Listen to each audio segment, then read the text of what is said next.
नमस्कार दोस्तों।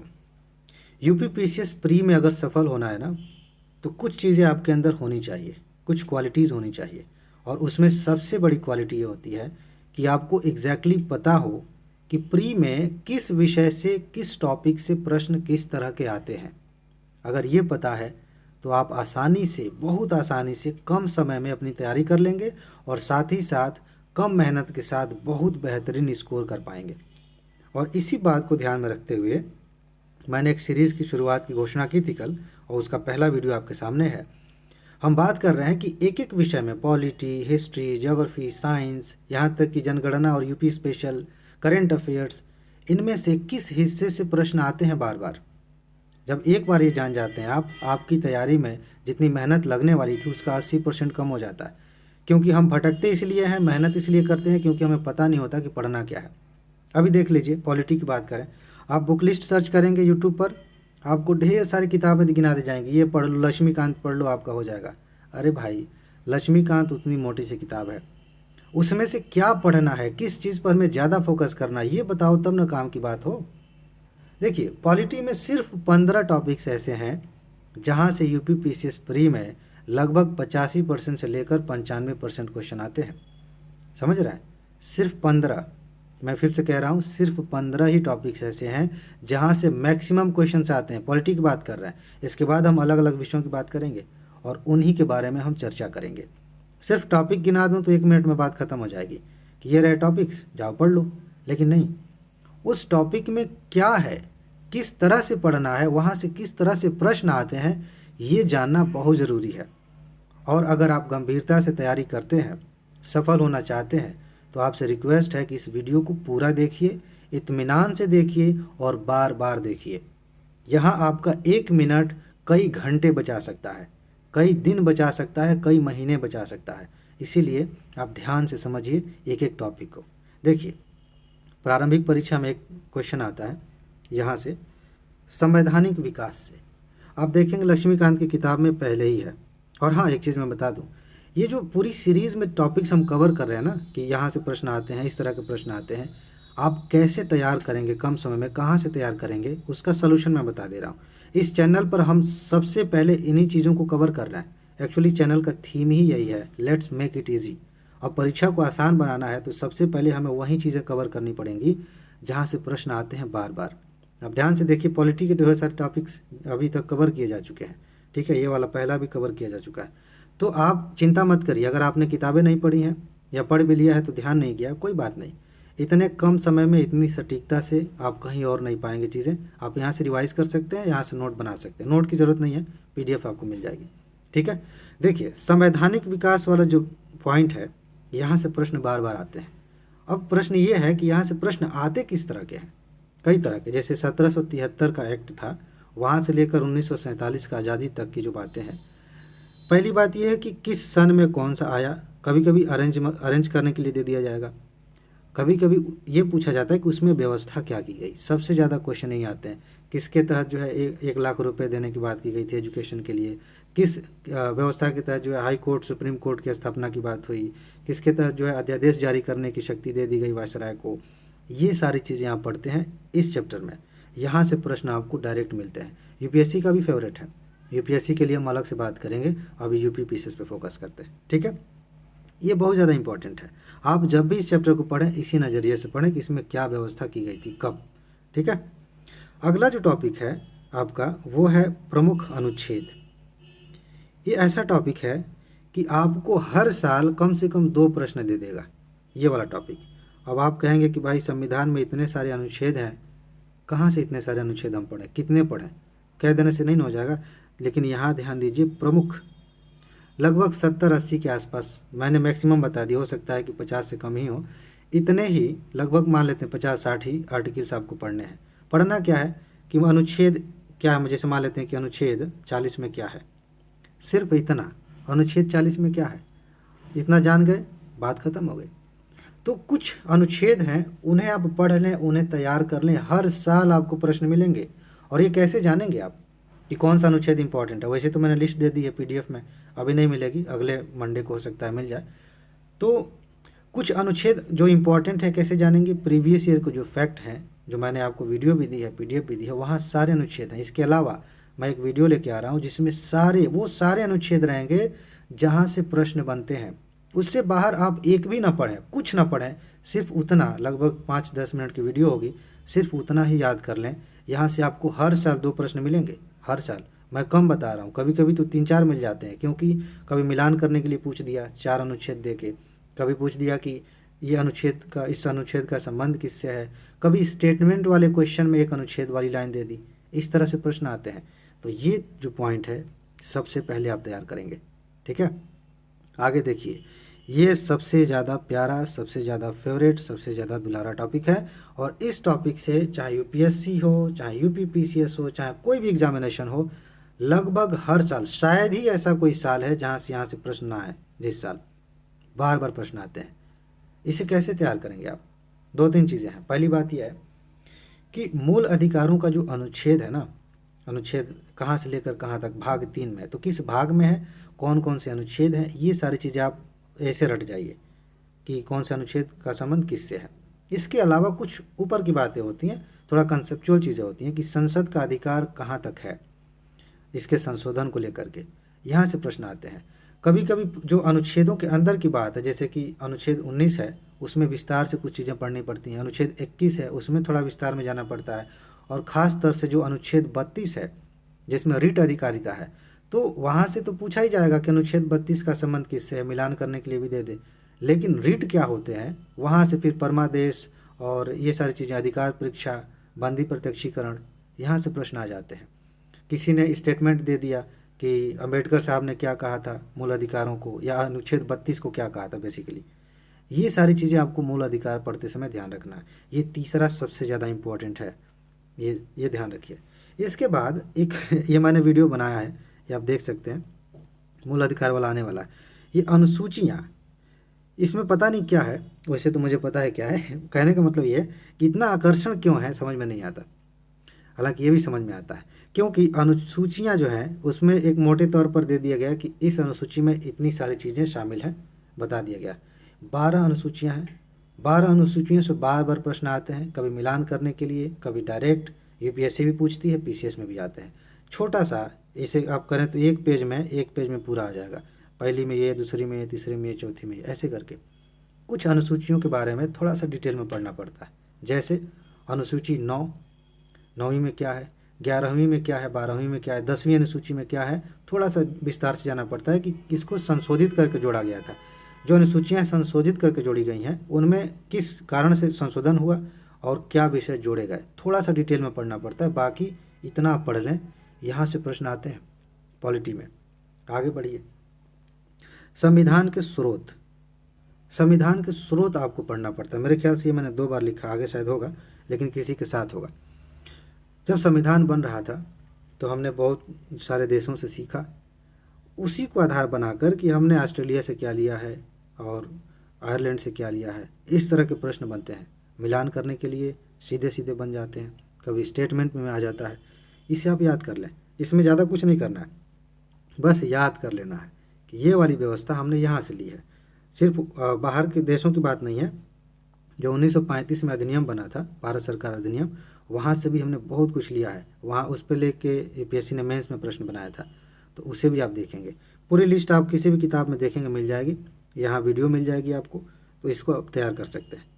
इसके बाद जो 6वां टॉपिक है, जो कि बहुत ज़्यादा इम्पोर्टेंट है, वो है आपातकालीन प्रावधान। इसकी बड़ी ही खूबसूरत वीडियो, एक ही वीडियो में मैंने सब कुछ बता दिया है, आप देख सकते हैं। आपातकालीन प्रावधानों से प्रश्न बार बार आते हैं। किस तरह के प्रश्न आते हैं आपको पता होना चाहिए। 3 तरह के आपात की व्यवस्था है हमारे यहाँ। एक राष्ट्रीय आपात है, एक राष्ट्रपति शासन है, और एक वित्तीय आपातकाल है। पहले तो अनुच्छेद इसके इम्पॉर्टेंट हो जाते हैं। उसके बाद से जब इस टॉपिक को आप पढ़ते हैं तो आप देखिए कि राष्ट्रीय आपातकाल किस आधार पर लगाया जाएगा, जो राष्ट्रपति शासन है वो किस आधार पर लगेगा, और वैसे ही ये वित्तीय आपात। इसके बाद अगर जो आपातकाल लगता है तो उसका केंद्र और राज्यों के बीच का जो संबंध है, विधायी संबंध हो चाहे वित्तीय संबंध हो, उन पर क्या असर पड़ता है। साथ ही साथ आपको ये देखना होता है कि आपातकाल लग गया तो लोकसभा या राज्य विधानसभा की कार्यावधि पर क्या असर पड़ता है। इसके साथ ये भी देखना होता है कि लोकसभा कैसे अनुमोदित करती है, कैसे आपातकाल को हटाया जा सकता है, कितने दिनों तक बढ़ाया जा सकता है। ये सारी चीज़ें आप पढ़ लें, आपका टॉपिक तैयार हो गया। बस यहीं से तो प्रश्न आते हैं। इसके बाद जो सबसे बड़ा टॉपिक है वो है संसद। संसद मोटे तौर पे चैप्टर कह सकते हैं। संसद बहुत ज़्यादा इंपॉर्टेंट टॉपिक है। कोई साल ऐसा नहीं है जहाँ से संसद से प्रश्न ना आए। अगर प्रश्न नहीं आया तो इसका मतलब आपने यूपीपीसीएस का एग्ज़ाम नहीं दिया, यूपीएससी का एग्ज़ाम नहीं दिया। यहाँ से किसी न किसी तरह से एंगल बना के प्रश्न पूछ लिए जाते हैं। अब आप कहेंगे भाई तो हमें पता है, हमें भी पता है कि ये किताबों में संसद में पढ़ना होता है। क्या पढ़ना होता है, ध्यान से समझिए, एक एक करके बात करते हैं। लोकसभा और राज्यसभा 2 सदन है। जब आप लोकसभा को पढ़ते हैं तो आपको ये पढ़ना होता है कि लोकसभा में जो अध्यक्ष हैं उनके क्या रोल हैं, उनकी क्या शक्तियां हैं, उनकी नियुक्ति होती है कि चुनाव होता है कि निर्वाचन होता है, क्या होता है, वो किसको अपना त्यागपत्र देंगे, लोग जो दल बदल है उसके मामले में उनकी क्या भूमिका है। इसके बाद उसके मेंबर्स, लोकसभा के मेंबर्स कैसे हैं, उनके विशेषाधिकार क्या हैं। ये तो संसदीय विशेषाधिकार में शामिल कर लेंगे, लेकिन विशेषाधिकार क्या है, कौन कौन सी समितियां हैं, ये सारी चीज़ें आप पढ़ते हैं लोकसभा में। इसके बाद उत्तरदायित्व की बात आती है, कार्यपालिका किसके प्रति उत्तरदायी होगी, आपका आंसर होगा लोकसभा। ये सारी चीज़ें आप पढ़ते हैं लोकसभा में। जब राज्यसभा की बात करेंगे तो राज्यसभा के मेंबर्स का चुनाव कैसे होता है, जो सभापति होते हैं उपराष्ट्रपति के तौर पर भी रहते हैं, सभापति भी रहते हैं, ये क्या मामला है। इसके बाद से आप देखें कि अगर उपराष्ट्रपति को हटाना है तो क्या शक्तियाँ हैं। ये सारी चीज़ें आप अलग अलग देखते हैं कि गठन कब होता है, कितने साल का कार्यकाल होता है, ये सारी चीज़ें आप जान गए। इसके बाद जब दोनों में कंपैरिजन करते हैं तो थोड़ा सा कंसेप्चुअल क्वेश्चन बनता है कि किस मामले में लोकसभा के पास ज़्यादा शक्तियाँ हैं, किस मामले में राज्यसभा के पास विशेष शक्तियाँ हैं। ये सारी चीज़ें देखते हैं। और जब ये दोनों पढ़ लेते हैं तब बात आती है कि कानून कैसे बनते हैं, कानून बनाना क्या होता है, ये सारी चीज़ें आप सीखते हैं। विभिन्न तरह के अनुदान होते हैं, वो आप सीखते हैं, वहाँ से प्रश्न आते हैं, बार बार प्रश्न आते हैं। बस इतना जानिए। इसके बाद जो है, जैसे बहुत सारे संवैधानिक पद हैं, जैसे मान लीजिए कि सुप्रीम कोर्ट के जज हैं, वहाँ से किसी को हटाना है या राष्ट्रपति को हटाना है तो उस तरह उसमें संसद कौन सी प्रक्रिया का पालन करती है, यहाँ से प्रश्न आते हैं। बस इतना पढ़ लिया, टॉपिक तैयार हो गया। अब क्या पढ़ना है, इन चीज़ों को ध्यान में रखते हुए जब आप पढ़ेंगे ना तो आप सही तरीके से सटीकता से उन जगहों पर जा पाएंगे जहाँ से प्रश्न आते हैं। अदरवाइज़ भटकने के लिए तो पूरी दुनिया है, कहीं भटकते रहिए। और आगे बढ़ें। इसके बाद जो सबसे ज़्यादा इम्पोर्टेंट टॉपिक है इसमें अगला, वो है पंचायती राज। आप देखिए पंचायती राज से कितने ज़्यादा प्रश्न आते हैं। है छोटा सा, ज़्यादा नहीं, इसमें पढ़ना क्या है, पंचायती राज से संबंधित कौन कौन सी समितियां बनी, ये तो मैंने वीडियो दिया है ना, आप देख सकते हैं वहाँ पे कौन सी समितियां बनी, कानून बन गया, कब बना, कौन सा संशोधन हुआ, और उसके बाद से संशोधन में कौन कौन सी बातें शामिल की गई, कौन से अनिवार्य प्रावधान है, कौन से स्वैच्छिक प्रावधान है। उसके बाद से अगर चुनाव चुनाव हुआ, 5 साल के पहले पंचायत भंग हो गई तब फिर कैसे चुनाव होगा, और कितना आरक्षण है, किस पद पर प्रत्यक्ष चुनाव होगा, किस पे अप्रत्यक्ष होगा, बात खत्म हो गई। सिर्फ इतना पढ़ना है, बात खत्म। लेकिन प्रश्न यहाँ से आते हैं, बहुत ज़्यादा इंपॉर्टेंट टॉपिक है। इसके बाद आगे बढ़िए, आगे बढ़ते हैं। 9वां टॉपिक देखिए, प्रमुख संविधान संशोधन। प्रमुख संविधान संशोधन, इसमें क्या पढ़ना होता है, 2-3 चीज़ें बस। पहली बात कि किस सन में संशोधन हुआ और कौन सा, किस नंबर का, 42वां, 43वां, 44वां, कौन सा था, दूसरी बात हो गई। और तीसरी बात, इसमें जब संशोधन हुआ तो मुख्य मुख्य बातें क्या जोड़ी गई। सिर्फ इतना पढ़ लीजिए, आपका काम हो जाएगा। इस यहाँ से प्रश्न पता किस तरह के आते हैं, यही 3 जो मैंने बताया यही आते हैं कि कौन सा संशोधन कब हुआ, कभी मिलान करने के लिए, कभी सीधा सीधा, कभी स्टेटमेंट में पूछ दिया कि इस संशोधन में ये बात कही गई थी, क्या सही है कि गलत है, ये भी प्रश्न आते हैं। तो ये सारी बातें आप देख सकते हैं, इसे तैयार कर लीजिए, हो गया काम। यहाँ से बार बार प्रश्न आते हैं। अगर मेरी बात की सत्यता की जांच करनी हो कि मैं कितना प्रामाणिक बता रहा हूँ, किसी भी साल का क्वेश्चन पेपर उठाइए, ठीक है, और अगर उसमें 20 प्रश्न आए हैं पॉलिटी से, ध्यान से देखें आप, 20 में से कम 15 क्वेश्चंस इन 15 टॉपिक से मिल जाएंगे आपको। मैं दावे के साथ कह रहा हूँ, आप चेक कर सकते हैं, ये ऐसे ही नहीं आ रहा है। मैंने बताया था ना, पिछले 27 साल के प्रश्नों की एनालिसिस करने के बाद ये अनुभव आया है। और खुद एग्ज़ाम देना, मेंस देना, ये सारी चीज़ें तो है ही, अनुभव तो है ही। तो आप इन चीज़ों पे भरोसा करने के लिए आप चाहें तो क्वेश्चन पेपर उठाइए और देखिए यहाँ से प्रश्न कैसे आते हैं। इसके बाद देखिए, यहाँ थोड़ा सा अंतर है, मज़ेदार अंतर है यूपीपीसीएस में और यूपीएससी में। दो तरह के निकाय हैं, संवैधानिक और गैर संवैधानिक। संवैधानिक का मतलब वो है कि जिन बॉडीज़ के बारे में संविधान में कोई अनुच्छेद है उसके तहत उनका गठन होता है, ज़्यादा अधिकार होते हैं, उन्हें संवैधानिक कहते हैं।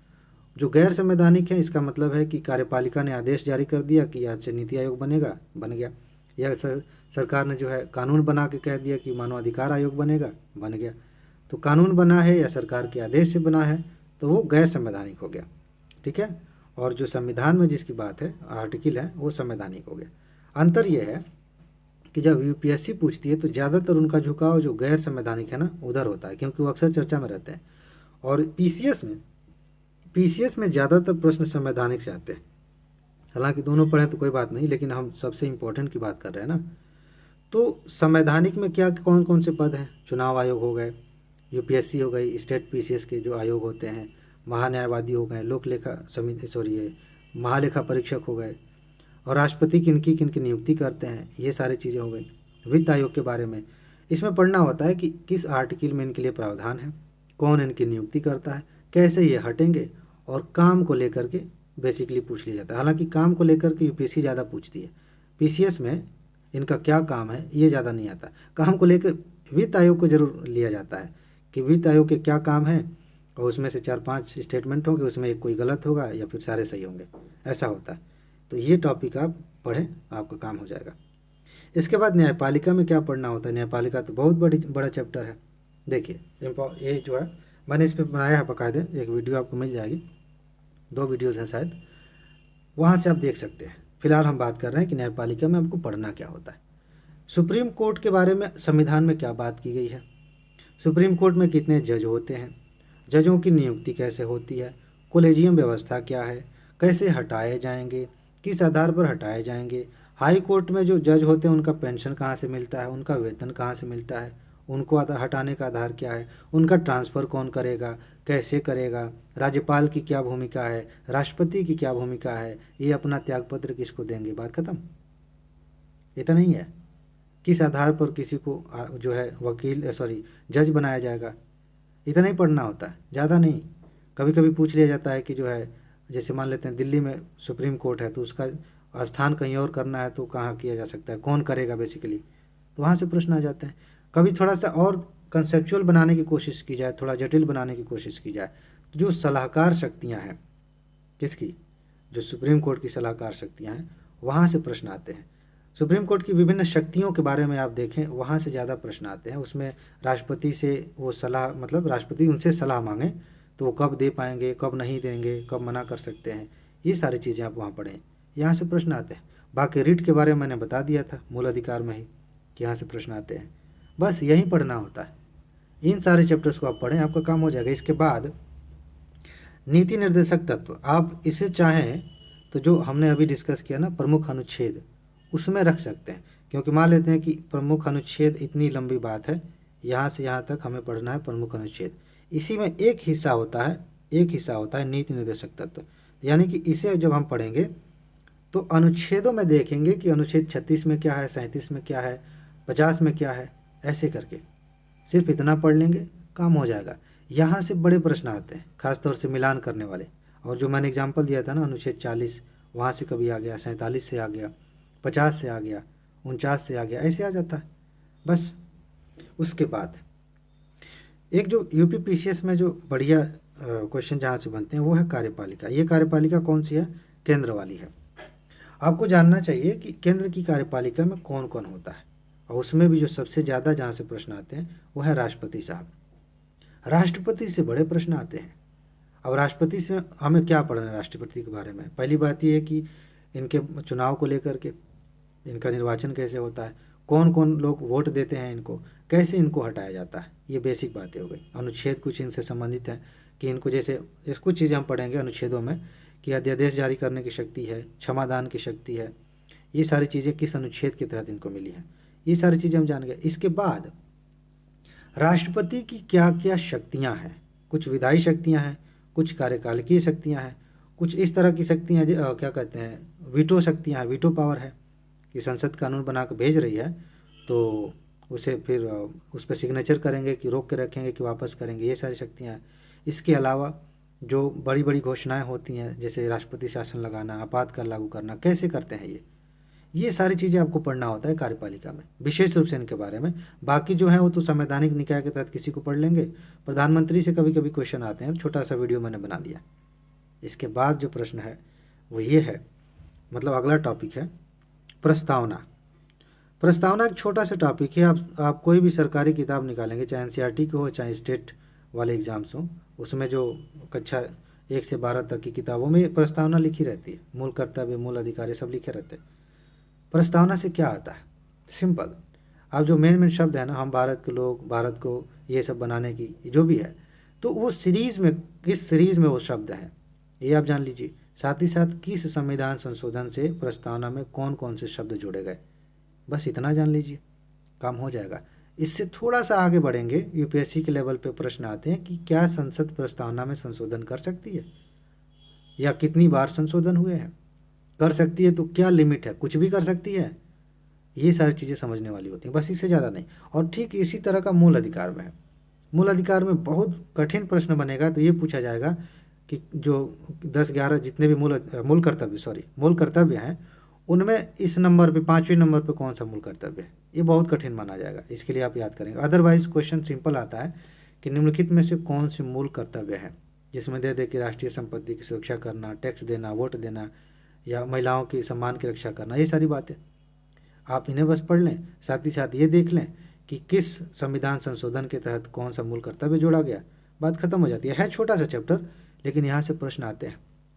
इसके बाद संविधान निर्माण से फैक्चुअल प्रश्न आते हैं। देखिए, एक हमने क्या देखा था, संवैधानिक विकास। संवैधानिक विकास थोड़ा अलग है। संविधान निर्माण का मतलब यह है कि जब संविधान सभा गठित की गई, वहाँ से लेकर संविधान को अपनाने तक क्या क्या हुआ, वहाँ से प्रश्न आते हैं। तो संविधान सभा के बारे में प्रश्न आ जाते हैं। संविधान जब बन रहा था तो कितनी समितियाँ थी, वहाँ से प्रश्न आ रहे हैं। समितियों में कौन किसके हेड थे, झंडा समिति के अध्यक्ष कौन थे, प्रारूप समिति के अध्यक्ष कौन थे, कितने मेंबर थे, यहाँ से प्रश्न आ जाते हैं। ये सारी चीज़ें आप जान लें। कब संविधान लागू हुआ, कब पहली बैठक हुई, इस तरह की, कब जो है कुछ प्रावधान आज़ादी से पहले लागू कर दिए गए थे, ये सारी चीज़ें आप जान लें, इससे काम हो जाएगा। और संविधान के स्रोत मैंने कहा था ऊपर ना, कि मैंने बताया, इतना सिर्फ 15 टॉपिक्स आप कवर कर लें, आप 20 में से 15 क्वेश्चंस आप यहीं से देखेंगे। बाकी जो छिटपुट बातें हैं ना, वो कितना भी भाग के लोग जाएं कहीं भी, वो इनसे जुड़ ही जाते हैं। जैसे मान लीजिए कि अलग से कह दें कि भाई चुनाव सुधार से क्वेश्चन आते हैं, चुनाव सुधार से कहीं से भी क्वेश्चन आएगा ना, वो घूम फिर के आ जाता है वहाँ पे दल बदल पे। और दल बदल के बारे में जब हम अध्यक्ष को पढ़ते हैं, लोकसभा के अध्यक्ष को, तब भी जान जाते हैं। और जब हम 10वीं अनुसूची पढ़ते हैं तब भी जान जाते हैं, बात खत्म। कुछ चीज़ें एक्स्ट्रा होती हैं, जैसे कि राज्यों की जो विधानसभाएँ हैं वहाँ से प्रश्न आते हैं, लेकिन ज़्यादा नहीं आते, ज़्यादा टेंशन नहीं लेना। कभी कभी कुछ प्रश्न ऐसे होते हैं, देखे गए हैं, पहले आते थे कि किस राज्य में कितनी विधानसभा सीटें हैं। ये कठिन प्रश्न है, इसको अपवाद मान के चलिए, इसके पीछे भागेंगे तो तैयारी से वंचित हो जाएंगे। ठीक है, तो इसी तरह से हम बाकी विषयों को कवर करेंगे। यह वीडियो आपको कैसा लगा है, आप लाइक करके बता सकते हैं, कमेंट करके बता सकते हैं। और बाकी चीज़ें आपको जो करनी है, सब्सक्राइब करना है, नहीं करना है, ये पूरी तरह से आपकी चॉइस है। अगर आपके काम की चीज़ नहीं है तो मैं सलाह देता हूँ, हमेशा, चाहे ये चैनल हो या कोई भी चैनल हो, आपको सब्सक्राइब नहीं करना चाहिए। ठीक है, एक चीज़ ज़रूर करनी चाहिए अनिवार्य रूप से, और वो ये है कि आपको हमेशा मुस्कुराते रहना चाहिए। खुश रहिए, मस्त रहिए, मुस्कुराते रहिए। आगे मिलते हैं किसी और वीडियो में। नमस्कार।